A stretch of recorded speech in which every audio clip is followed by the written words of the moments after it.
Hey everybody, welcome back to another 1991 Honda CRX SI video. Well, this week I'm going to do something that I think is pretty cool. I'm going to do a hidden Bluetooth mod so that I can use Bluetooth with my factory Honda stereo. Stay tuned.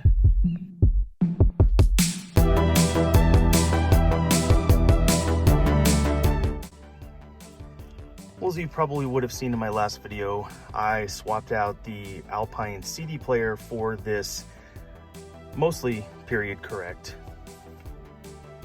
Honda cassette player. And I say mostly period correct, it's actually from an Accord. It plugs right in, and I would say that it is definitely an upgrade for the CRX. It sounds great, it looks great, fits perfectly, looks very, very close to what would have been available from the factory during this time. So the only drawback to that is having to use something like this for Bluetooth. And this works fine. It's not a problem, but quite honestly, I don't really like the way it looks right there. It's kind of big and bulky, and you can get this anywhere, you know, eBay, Amazon, whatever. It's just a Bluetooth, I don't know if you call it a dongle or a broadcaster, whatever, but it typically plugs into your cigarette lighter. And I guess I'm a little, traditional in the fact that I really like the way and especially this one, I don't think this has ever been used in 30 plus years, the way that the actual cigarette lighter looks. Nice and clean, looks period correct. So I've come up with the idea. I think what I'm going to do is I'm going to install a hidden 12 volt outlet. I'm just going to tap into this wire in the backside, which will require me taking this all apart. And at first I thought I was going to put it in the glove box, and I may still do that one day, but I think for now what I'm going to do is kind of just hide it back there, because I don't want to see this, but I do want, somewhat relatively easy access to this. But once this is in, it automatically connects to my iPhone and allows me to broadcast everything. So first thing I'm going to do is go ahead and remove this console and gain access to the back of that. Oh, I also did want to share, this car came with this center H trim for the steering wheel, and as you can see, it's seen some better days.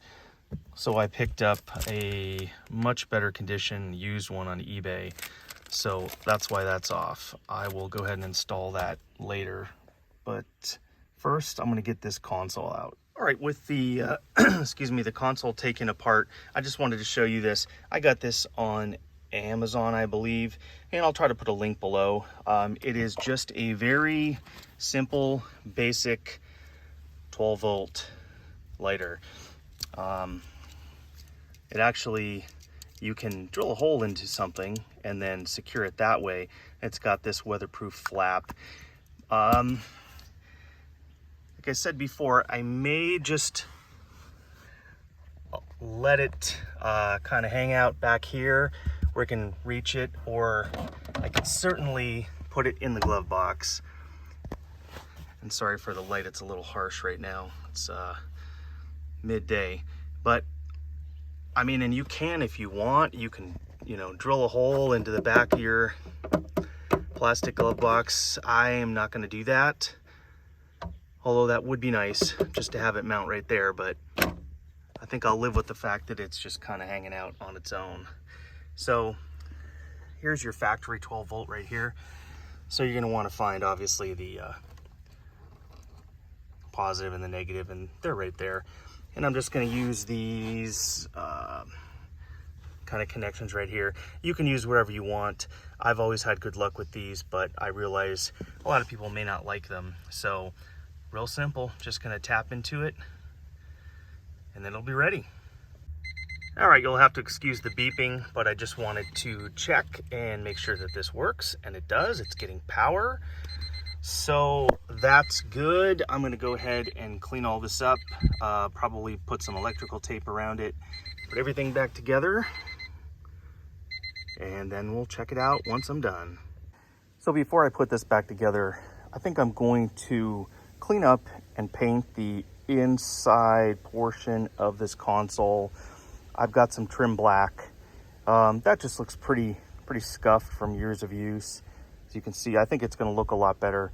I'm just concerned about the color match, but the trim black is probably the closest thing. I did do like a test spray right there, as you can see, and I think it's going to work out just fine. So I took off the rubber or plastic, whatever it is, shift boot, and it's actually in really good shape, so I'm going to clean that up.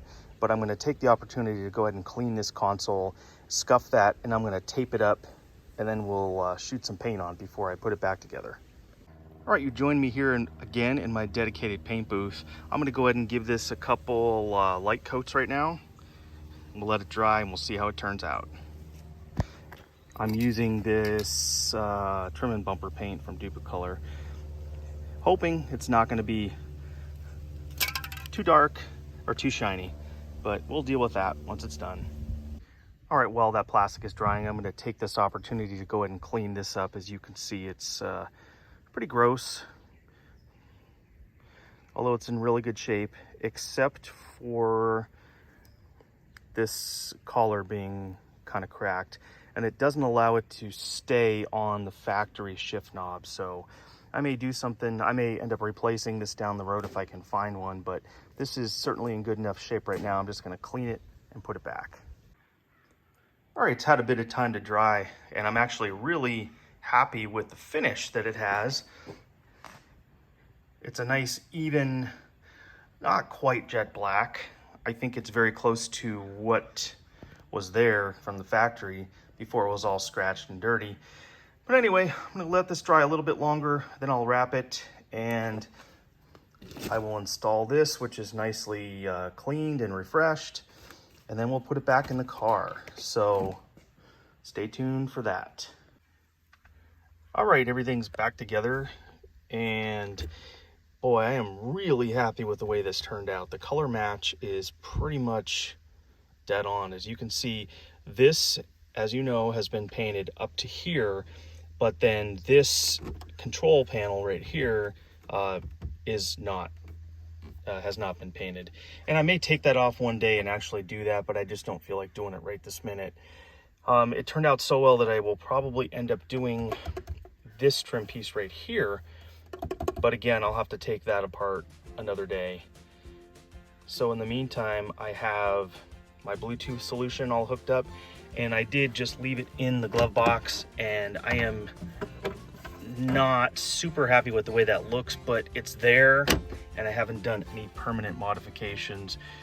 So other than drilling into the back of the glove box, which I really don't want to do, open to any solutions you might have, you know, for a hidden yet somewhat permanent mounting location in the glove box area, or even back there. But there was enough wire, so I just ran it into the glove box. But that'll do it for one more project. And I don't know if I showed this. I got the hidden cup holder off of eBay, and I guess I didn't show that in my last video, but I'll throw a link in the description for that. And that's been great. So one more project done. Stay tuned for the next one. There'll be many more. And thanks for watching. Let me know if you have any questions. Just drop a comment below. And as always, we'll catch you on the flip side.